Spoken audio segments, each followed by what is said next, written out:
Hey coach, it's Amy here with Flippin' Awesome Coaching. So we just did a video on being future focused, right? Let's talk about just a little bit deeper about being past focused, because some coaches ask questions about this, right? We don't want to be past focused. Many of us have pasts that were full of pain and negative circumstances. We feel like we've had many failures or have been through these challenging experiences that we don't think we should have had to go through. When we define ourselves and our future, all of our abilities by these past attempts, we become discouraged and we are filled with regret at times, right? So what's fun is to take an alternative approach and look at your past as if it was perfect, as if it happened exactly the way it was supposed to, and that there were no mistakes, just lessons and preparation, right? There's no reason to argue with the past or wish it was different.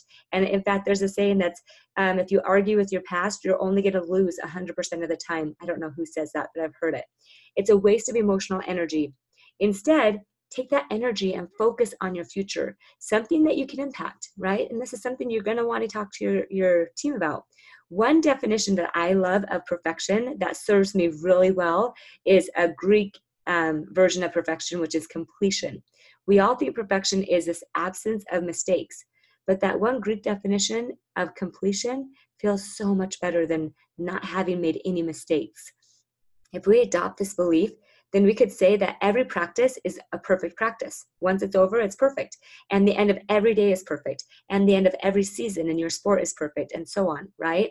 And then you look for evidence as to how that could actually be true. It feels so much better than believing otherwise. But it's always just an optional, available thought to believe or not, right? The truth is you can't go back. The past is over. So for some of us, this is a blessing.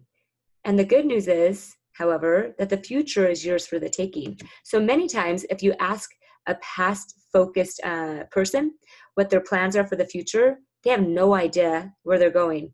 They're being defined by who they used to be without taking control of who they want to be.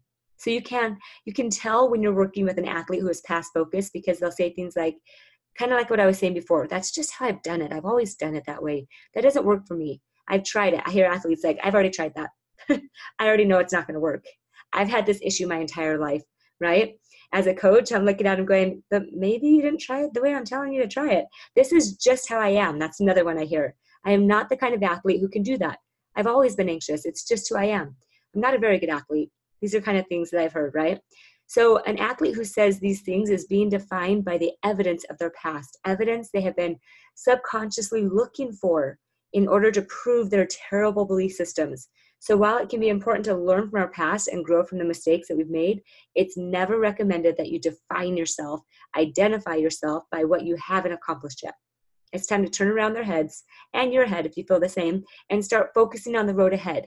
The past is over, like I said before, and gone. Okay? You can't go back there and change it, right? And you can't be young again. You can't do anything like that. Your past set you up to be the person that you are right now. And just love it for how it shaped you. And then say goodbye to it. It's time to get excited about your future. Think of the ways that you are past focused and what specific negative things from your past you continue to focus on or let define you. Okay, so in this video, I wanted to just give you a little summary, a quick little summary, a little extra help on this past future focused idea. So hopefully you got that, right? So I want to give you a mental core workout to end with. I like having this one. It's just your top 5 outcomes. It's a powerful exercise to do with your athletes that you can do too.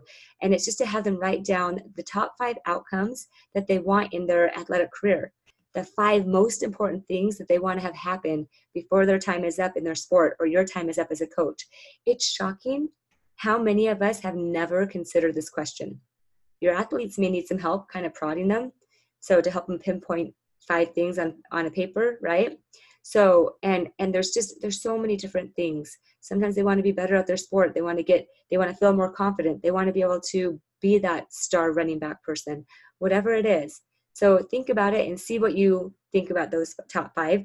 And then think about what you did yesterday, the last 24 hours, to get you close to those top 5.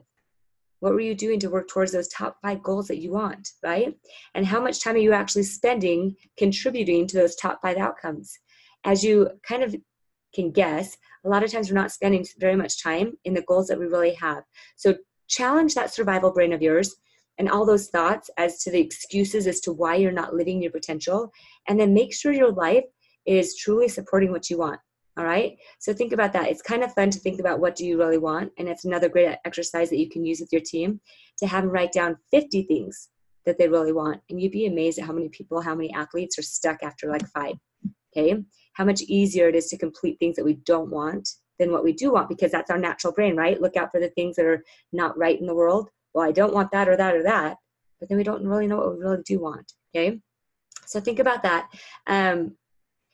It's really important information. It's kind of a code for the directions to your destiny. So if you can figure out and start doing what you really want without being stifled with these negative beliefs or feelings that we have, then you can find your way to where you're meant to be as a coach, where your work in the world is, and where your highest level of joy resides. So start following the heart that you're feeling, those thoughts, right?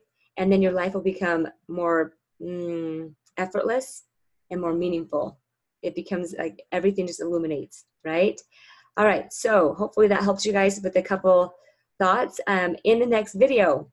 So we've been talking about confidence things. These are all confidence-based topics. Everything you do, learning these things, learning how to implement them is confidence. It's all confidence, all right? So we're gonna keep moving on towards specifically the word confidence and see where you're going with that. Okay, see you in the next video.